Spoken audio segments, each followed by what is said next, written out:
Sure it is.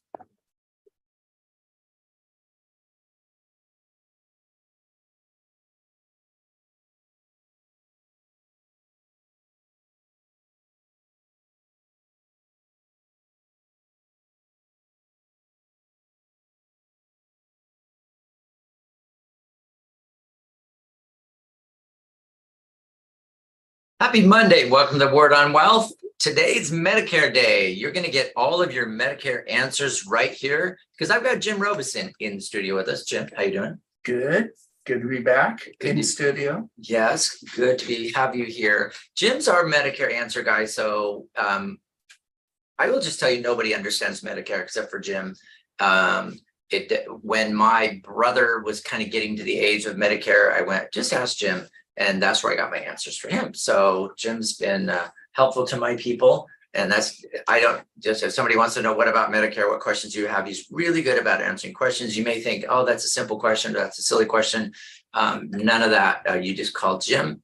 The easiest way to find him is themedicareanswerguy.com. And he's got a little calendar thing that you can get on his calendar and get your free initial quick consultation and figure out what's going on. So today's Medicare Day. If you want to have your questions answered on air, 888-344-1170 is the number. So Jim, update on Scripps. What's up? Well, it's final. Scripps Clinics and Scripps Coastal will no longer be in the Medicare Advantage world January 1st, 2024.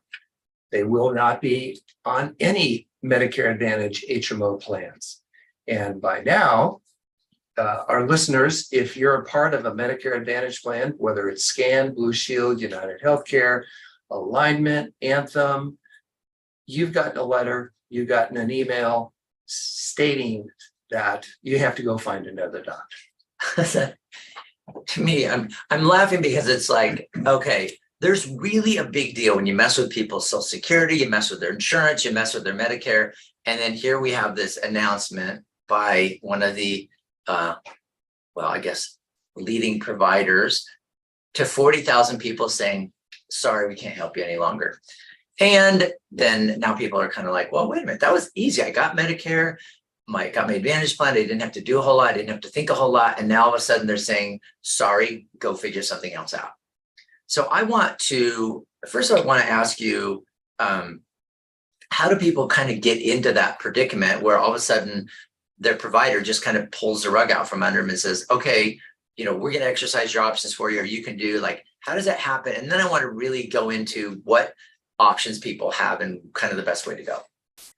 Well, most people, when they turn 65, they get a deluge of booklets from insurance companies and medical groups. And many people go to a meeting, whether it's Sharp, Scripps, Kaiser, and they learn about Medicare Advantage HMO plans. And they're great plans. I sell them. But they don't tell them about a Medicare supplement plan. And there's a significant difference. The Medicare HMO plan is temporary. It's subsidized by the government and it changes every year. And what we see in San Diego is a major change with the medical group, Scripps Clinic and Scripps Coastal, that, as far as I can tell, in the last 15 years really hasn't happened. And it's put a lot of people in shock. Well, and it seems like when stuff like this happens, this isn't going to be the last time we see this.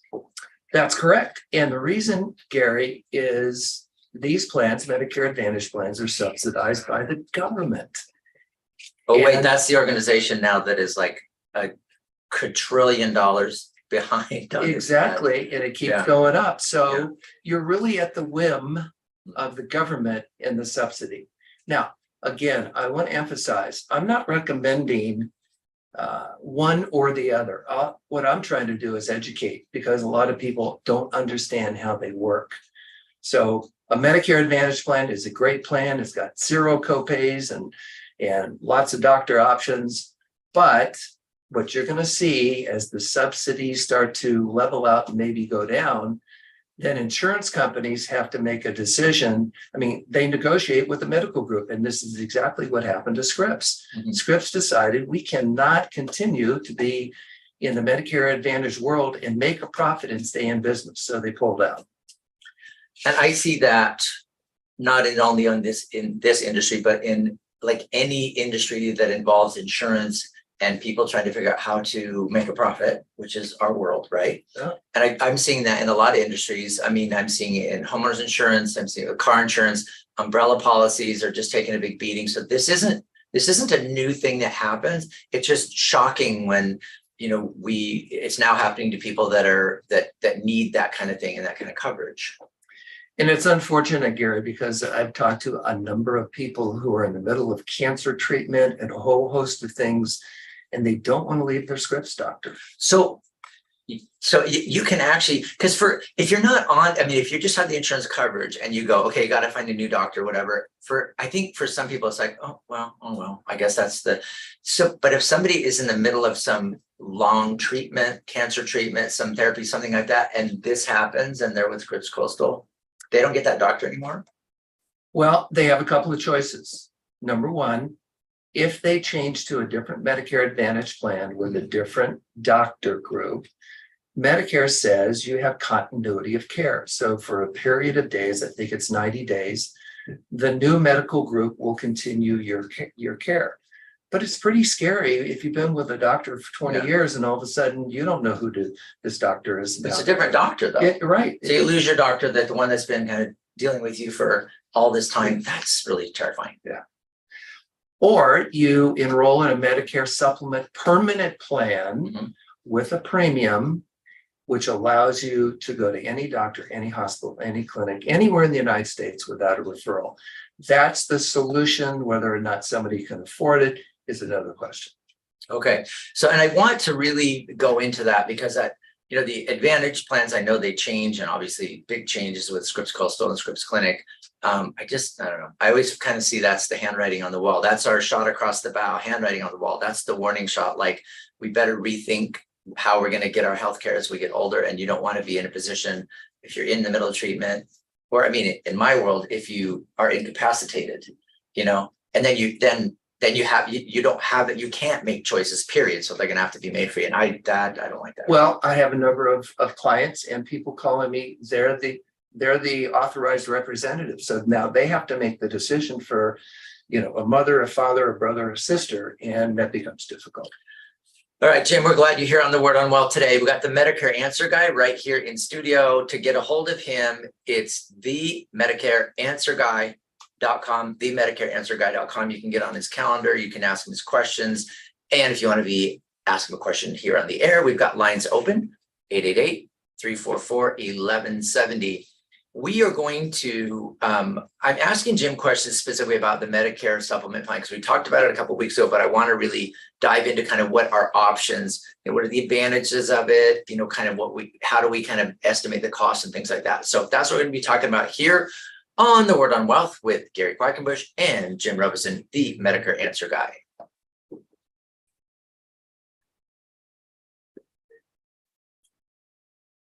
And if it goes, in a second.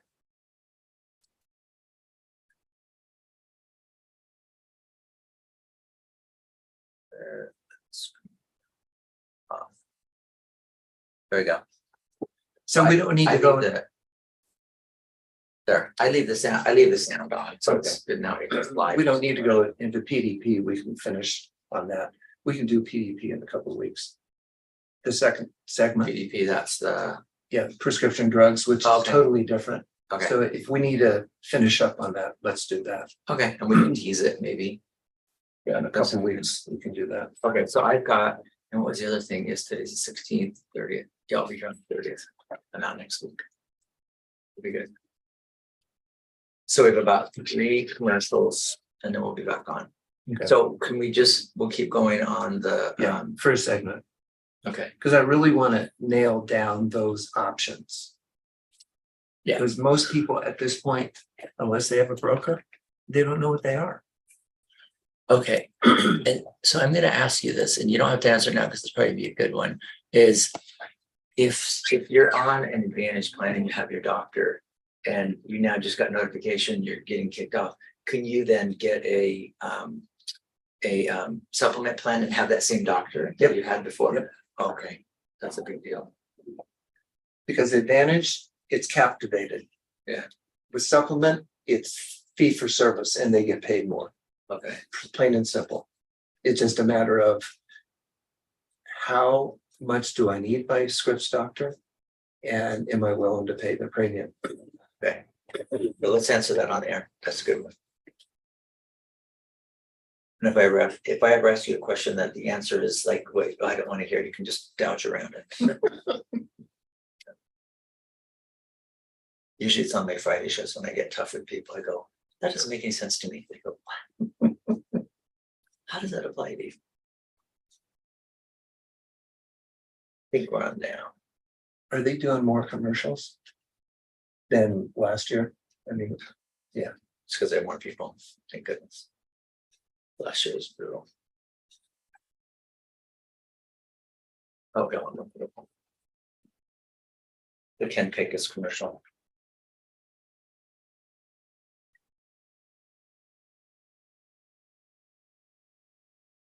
Yeah, and then because the state, we tried to push the station's commercials, get them out of the show, so they push them all to the top. That's why the top of the hour is a little bit heavy with commercials.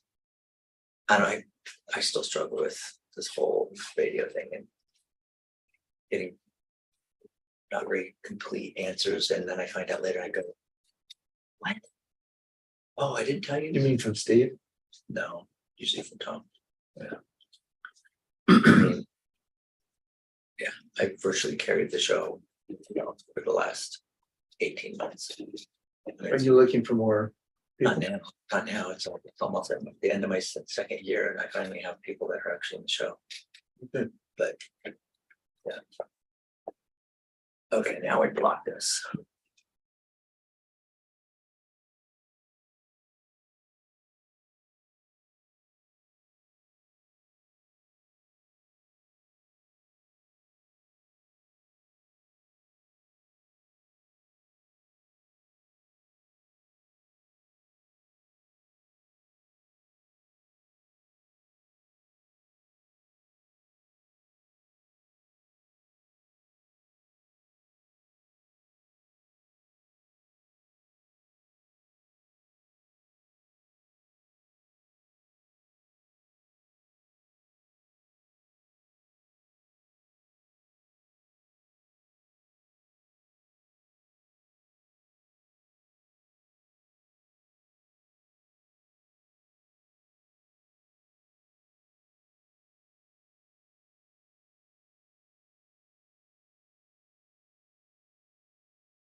All right, Medicare Day. We got the Medicare answer guy right here in the studio, Jim Robeson.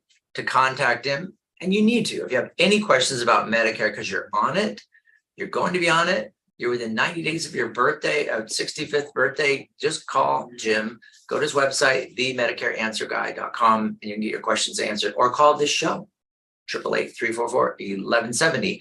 We're talking about permanent Medicare plans. There's Advantage and there's Supplement. So Advantage sounds like, oh my gosh, I want the Advantage. That gives me a big advantage, not a supplement, but they're total misnomers. That's my opinion. That's kind of my little raw opinion on that. It's like, that's a misnomer. So talk to us about this supplement plan and the differences between the two, and then how do we get a supplement plan, and how do they work? Well, first, there are advantages with the Medicare Advantage plan. There are a lot of zero copays, a lot of things that Medicare doesn't pay for, but they're temporary. Every year it's going to change. So everybody who's on a plan and has a scripts doctor, by now you found out that you can't get your scripts doctor back and stay on that plan. If you do nothing, your insurance company will automatically map you or change you to a different doctor. And unfortunately, a lot of people are going to do nothing. Or you can choose a different doctor in another plan with your insurance company. For instance, Scan. A lot of people know Scan. They used to be on Scripps Classic, Scripps Doctors. Scripps is going away. Now Alta has a totally different plan. It's a much better plan. but you can't use your Scripps doctors, you might have to use UCSD or some other medical groups. You have a choice. So if you have a broker, call your broker and get it done. Or you may move to a different insurance carrier, from Scan to United Healthcare to Alignment. Those are three choices if you want to stay in the Medicare Advantage world. And a lot of people do, for a lot of good reasons, because it's a zero premium. And they don't care what doctor services them. Yeah, I mean, that's the bottom line. I don't see my doctor. I'm not in the middle of cancer treatment, whatever. Just help me, direct me, and that's what we can help you do.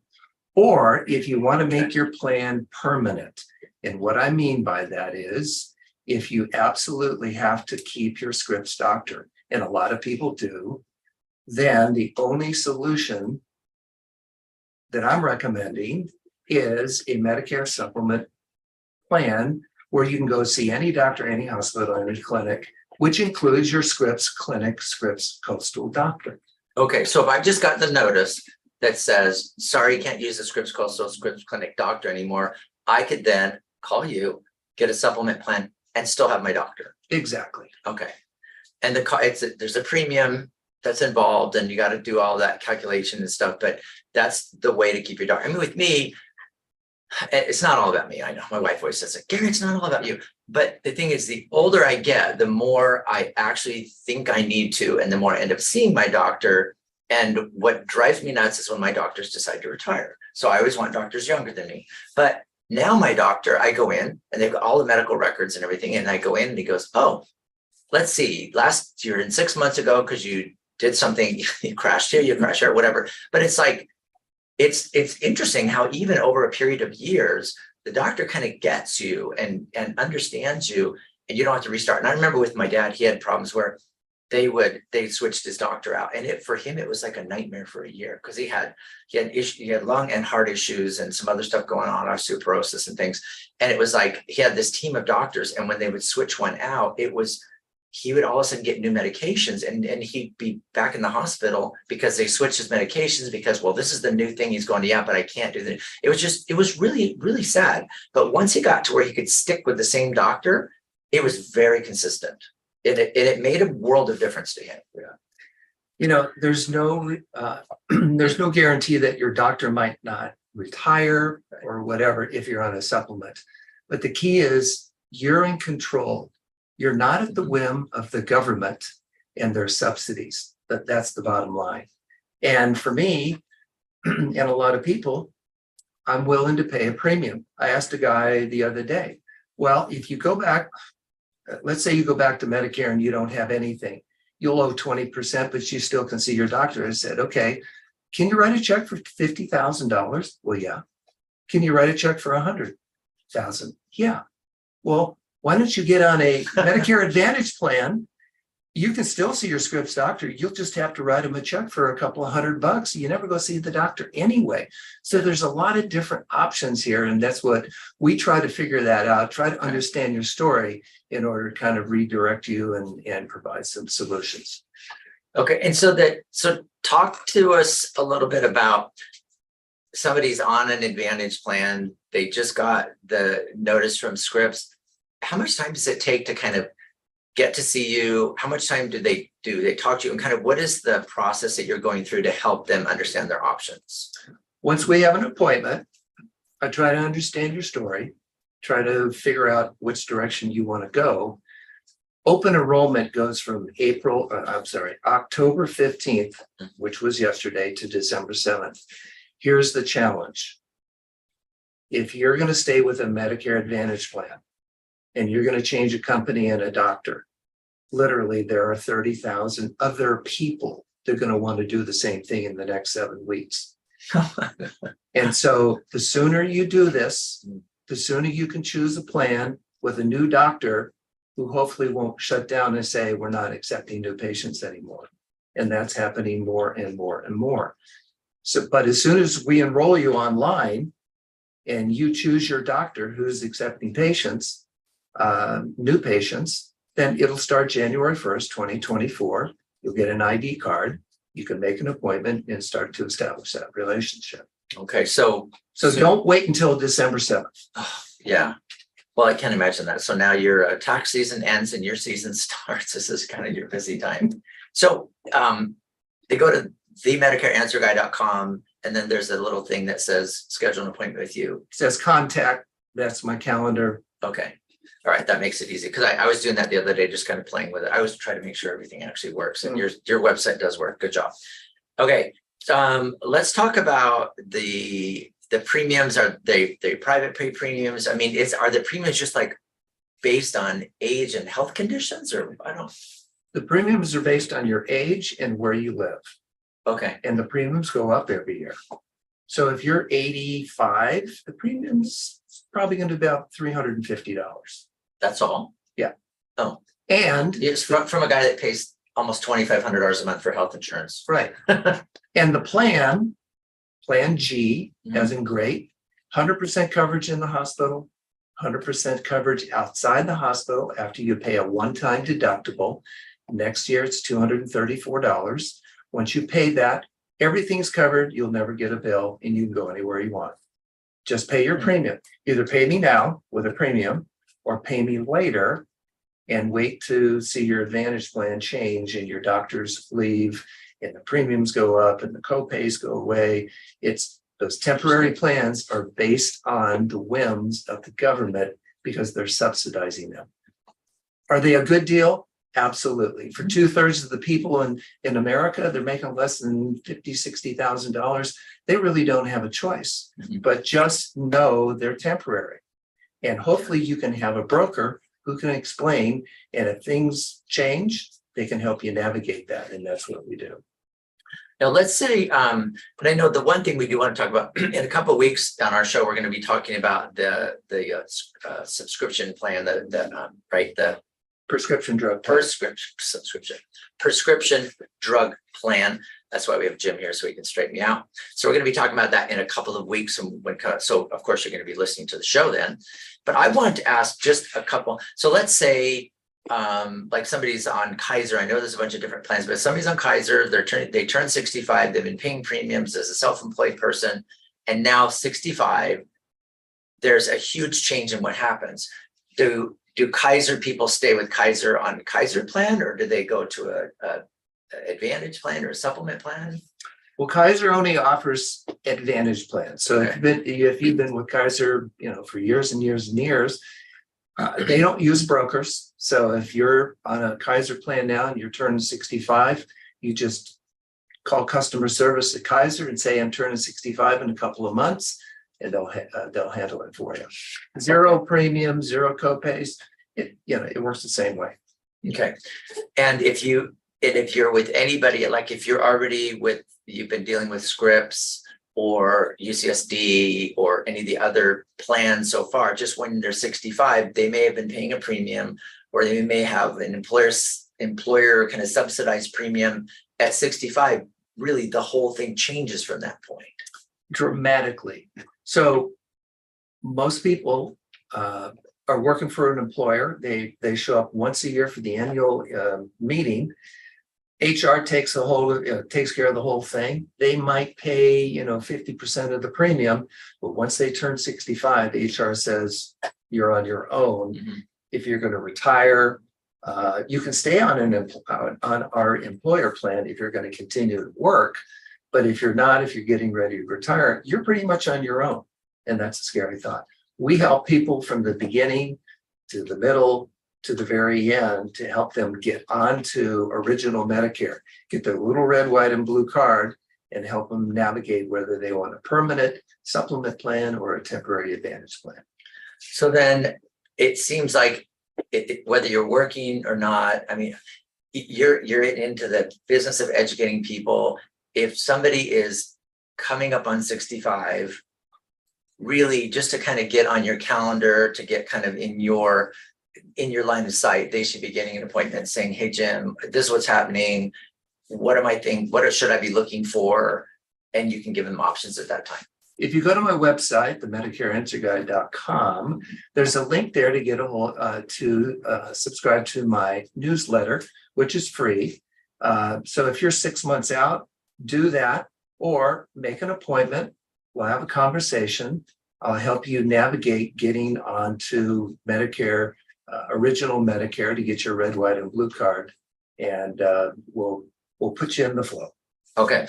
And his system actually does work. Not that other people don't, but when you go on and get his free newsletter, it comes very quickly, and he has all the stuff they've been talking about on the show today. Jim, thanks for being the Medicare answer guy and being on the show. Thanks. All right, we'll be back in a minute. Okay, off. Stop video. Oh, freeze. Don't do that.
Right. So go to the MedicareAnswerGuy.com, get your appointment to visit with him, get your questions answered.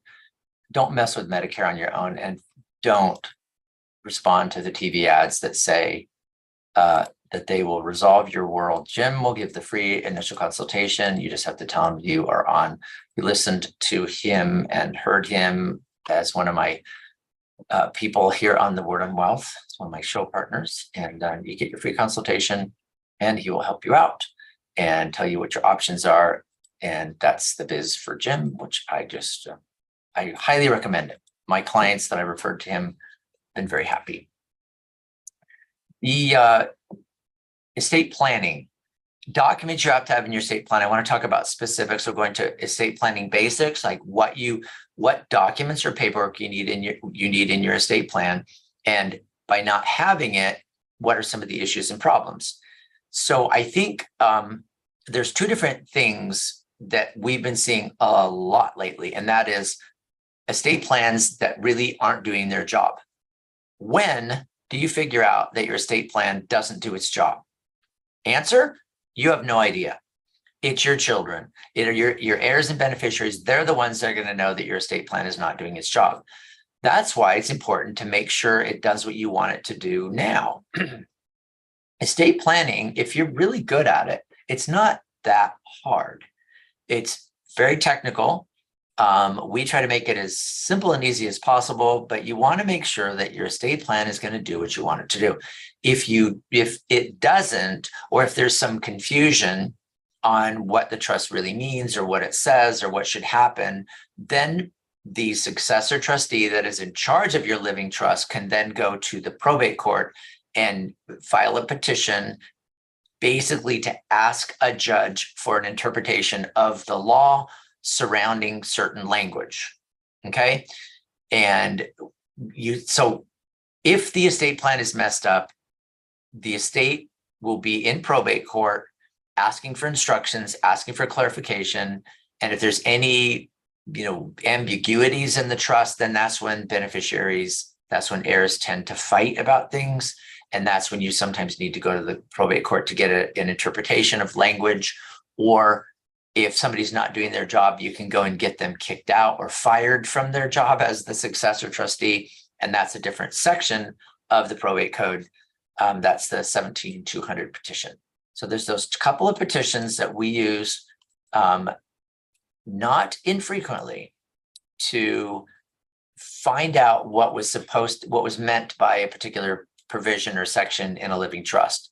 And it's unfortunate. I think sometimes we have to do that, but it's very fortunate that we actually have that option available. So if you have a trustee that you think is like doing the wrong thing and not following the trust, not following the terms of the trust, is doing things that are, seem a little self-serving or very self-serving, then you can go file a petition to get them to stop being so self-serving and to do their job, which is to protect the assets of that trust for the beneficiaries, not for themselves, but for the beneficiaries. And if that trustee is a beneficiary, then it's their obligation to protect the assets for themselves as well. But they can't be self-centered and self-focused and benefit them over the other beneficiaries. Okay, so judges really get annoyed when a trustee starts spending money in ways that the trust doesn't allow. Really get annoyed. Some judges get, I think, too annoyed. But it's just like it's the initial reaction of most judges, and I totally understand. There's a fiduciary, that successor trustee is a fiduciary, taking up a responsibility to protect the assets for the beneficiaries. And when they don't do it, they're in a position where they now are going to be censured or disciplined or fined or instructed by a judge or removed. There's a lot of things that can happen, but you have to do your job right. And it's a tricky job being a successor trustee. So let's talk about the documents that should be in your trust. You can at least check these off, because if you're missing some, then you might want to consider having your trust updated to where it has all the right stuff. Okay. So number one, you need a living trust. If you have a retirement account that is going to go, or that you want to go to beneficiaries who are not financially responsible yet, or I called it financially mature. If you want the retirement account to go to them, you don't want to just hand it to them. You don't want to have a beneficiary designation that says, when I die, this goes to, the 4 kids named, in 25% each. If the kids are too young to handle that money, and you got to look at how much is there. If it's $400,000 and it's going to 4 beneficiaries and they're all under 18, they can't have it anyway. That's way too much. But if you don't set it up right, they'll just get it all at 18. $100,000 at age 18, you'll still be a senior in high school. Holy cow, that's a lot of money. So if you're going to control how that money leaves your retirement account and gets distributed to your beneficiaries, and that beneficiary is not financially mature, then you would want that withdrawal, the money that's coming out of the IRA or the 401k, you're going to want it to go to that beneficiary through the hands of your successor trustee. In that case, the beneficiary designated on your retirement plan is not going to be your child. It's going to be your trust for the benefit of your child. It has to be really specific. Then what happens is your trustee is the one after you die that's going to be making sure that the Secure Act is followed, the Secure Act 2.0, making sure that the beneficiary gets the money that they're supposed to, make sure they take out the required minimum distributions and all those things. But to do that, to have your trustee do that, you can't have a regular living trust. You need to have a retirement protection trust. It's also referred to as an IRA conduit trust. It can also be an IRA accumulation trust. But it needs to be a trust that is specifically designed to handle retirement monies. Now, many trusts do that. Many trusts do, not all. But I see many trusts that don't. If I'm looking at trusts that are like, 10, 15, 20 years old, they just don't have those provisions because IRAs were different back then. The rules changed regarding retirement accounts, IRAs and stuff like that about 2014, 2015. It just changed a lot. So if your trust is kind of old and you're trying to get your IRA or your 401k paid to your beneficiaries with the help of your successor trustee, you need a retirement protection trust. We can review the trust and see if it works, if it's like appropriate for what you want it to do. And if it is, you're good. If it's not, then we can possibly amend the trust, or we may need to do a new trust. And it's another amendment. We just amend everything. So there are ways to do it without doing a whole new trust. We can do an amendment, potentially, if the rest of the trust is good to go. Okay. The other document is really important is the certification of trust.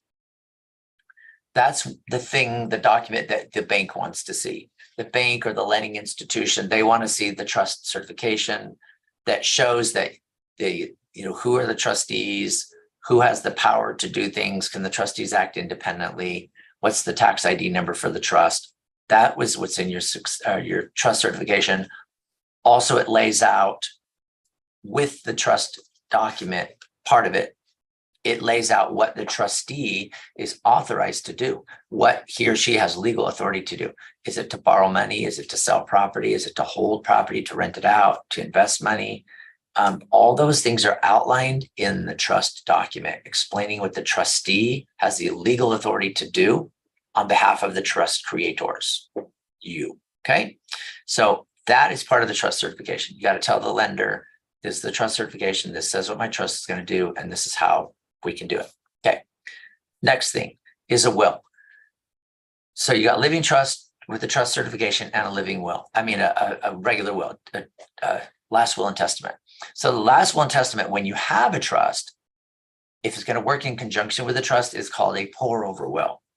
The basic function of that will is two things. One, if when you die, there is money or assets that are outside of the trust, they're not titled in the name of your trust, there's not named in your trust, those assets can be put in the trust with that will. So the will pours over any outside assets, it pours them over into the trust. That's why it's called a pour over will. Another thing, and this is part of the will, but it's a second part, and I think the more important part, and that is the designation of guardian.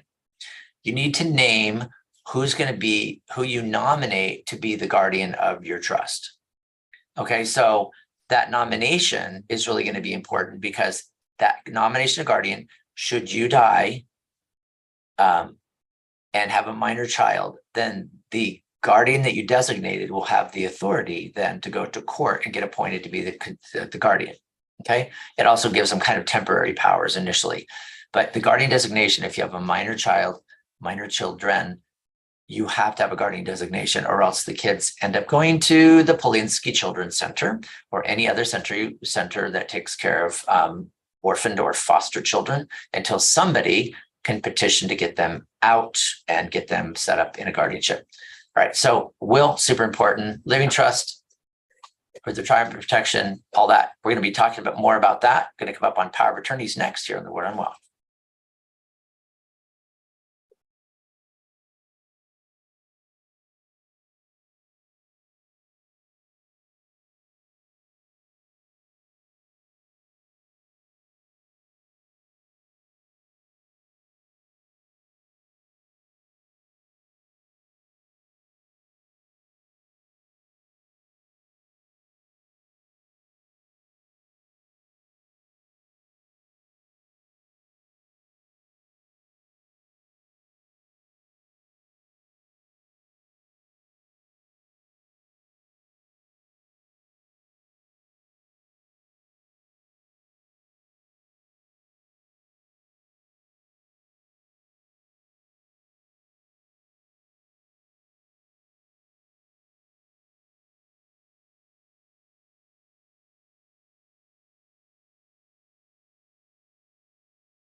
So we're going to talk about power of attorneys now. If you have questions on a power of attorney and some of these other documents that we're laying out, call. I've got lines open, 888-344-1170.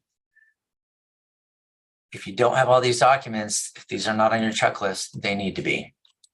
Power of attorney. So there's two types of power of attorneys we're going to talk about. One is for money, which is financial power of attorney. And the other is for your health. That's a healthcare power of attorney. The money one, that's pretty simple. It needs to be, in my opinion, a limited durable power of attorney. Durable power of attorneys are the only ones that work.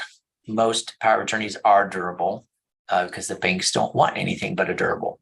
So durable power of attorney. And then the question is really whether you're going to have a general durable power of attorney or if you're going to have a limited durable power of attorney.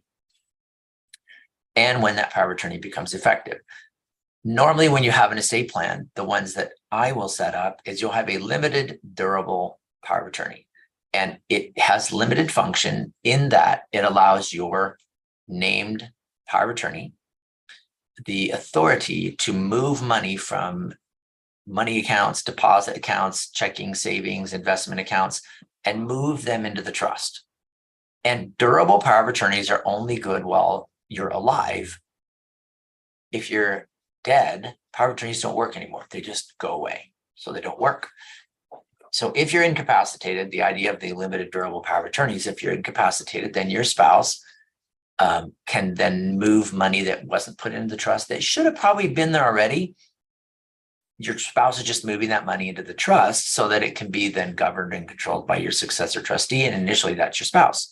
So most of the point of the durable power of attorney is to get money into the trust, which probably should have already been there. If you have a big issue where you have money that's outside the trust, sometimes that's where you're going to need like a general durable power of attorney. Here's the thing though, with a general durable power of attorney, usually the only time you need one is when something is messed up. And you can't just have a general durable power of attorney that says, okay, this power of attorney is to be only used in the case of something being messed up. The power of attorney has to either limit what it's doing, where it says it can only move money, or it has to say it's general. I mean, there's different powers that can be exercised. But if the estate plan is done right and the beneficiary designations are set up right, then for the most part, you just don't need a power of attorney. Okay, there may be an issue if there's a huge retirement account that's just in one spouse's name, which typically retirement accounts are in one spouse's name. And then that spouse becomes incapacitated and the other non-incapacitated spouse needs that money to live on. That non-capacitated spouse, I mean, the spouse with capacity that needs the money, they're going to have to go and get the money from the incapacitated spouse, and they can't because that person can't sign documents and can't go into the bank and can't, have things notarized. So in that case, if you have a big retirement plan that you're going to rely on, you might want to have a power of attorney, probably a springing power of attorney, not a general durable, but a springing power of attorney, which means you have, before you use it, you have to be able to prove that the person lacks capacity. And that's going to be communication with the physician, the main treating doctor, the person that's been treating them for a long time and knows them, is signing a declaration that says, I believe this person lacks capacity to make legal decisions. And you got to get 2 of those, then that power of attorney will work. It springs. It's a springing power of attorney. It springs to life once you have established incapacity. So then you can go to the bank or the retirement account or wherever you need to go and say, here's my 2 letters of incapacity, and here's my springing durable power of attorney, and now I need that asset.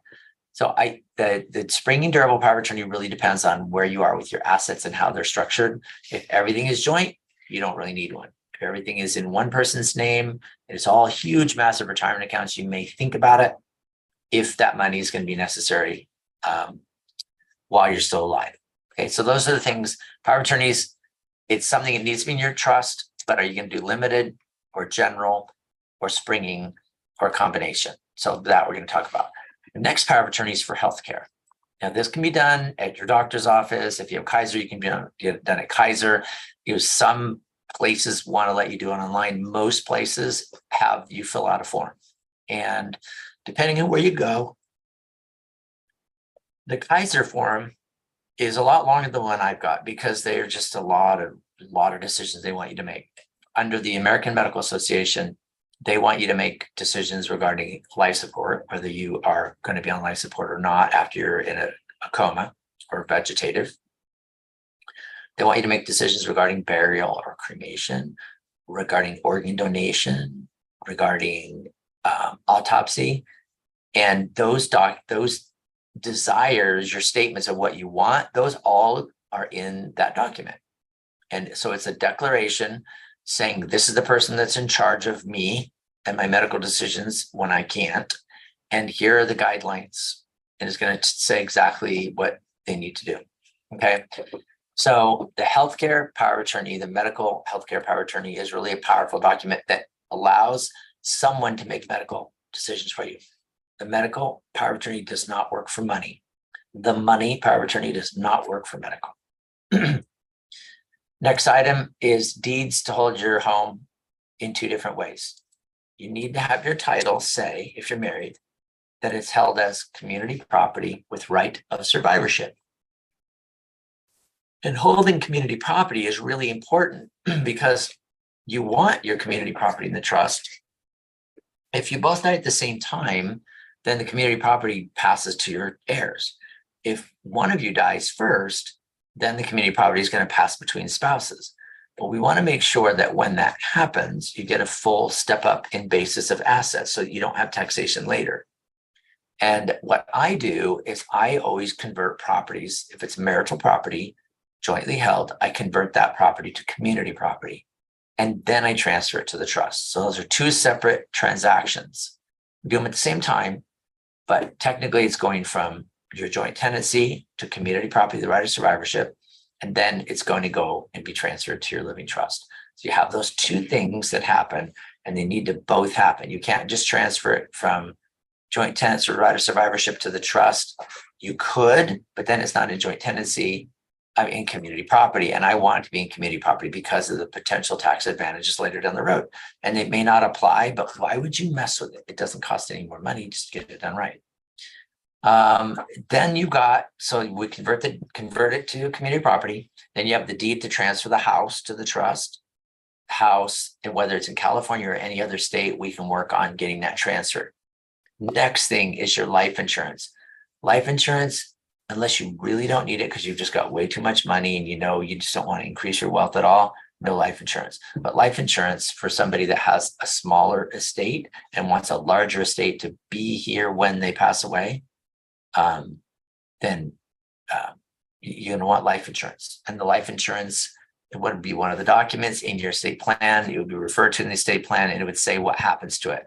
I always like the life insurance beneficiary to be the trustee of that trust, so that whoever's life insurance it is, whoever's life is insured, when they die, that money goes into the trust, and then the trustee has the charge of it to go and distribute it the way the trust says.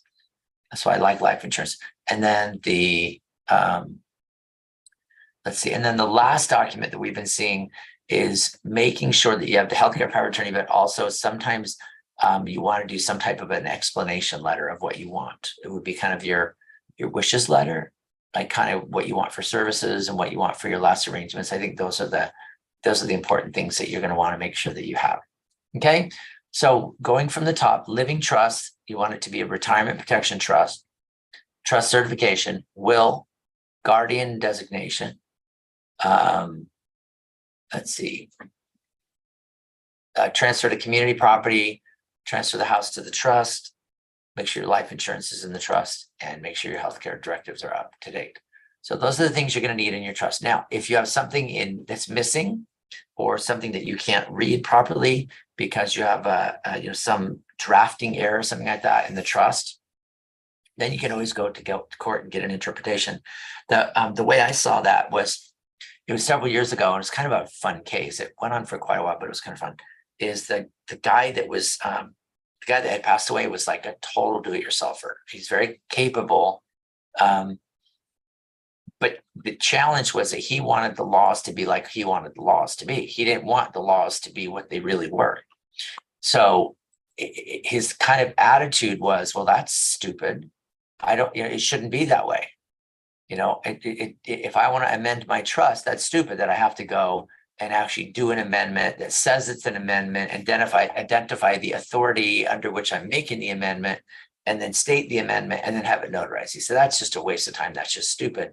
So then he would just, he would whip out his own trust and make annotations in it and sign it or initial it, thinking that that was valid. We were in court a lot on that one because everybody's fighting about it, because every time he made an interpretation, sometimes it conflicted. It was a mess.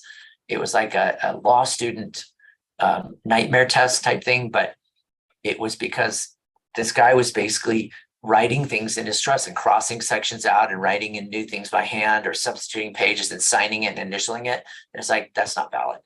Get your trust valid. Don't mess with it. If you want to make changes, we can do it. We can review your trust, make sure it complies with your wishes, and it does what you want it to. Call my office, 855-500-TRUST, and be back tomorrow. We're going to be talking to the Shane Sletter, talking about mortgages and reverse mortgages here on the Where and Well. See you tomorrow, everybody. Have a good rest of your day.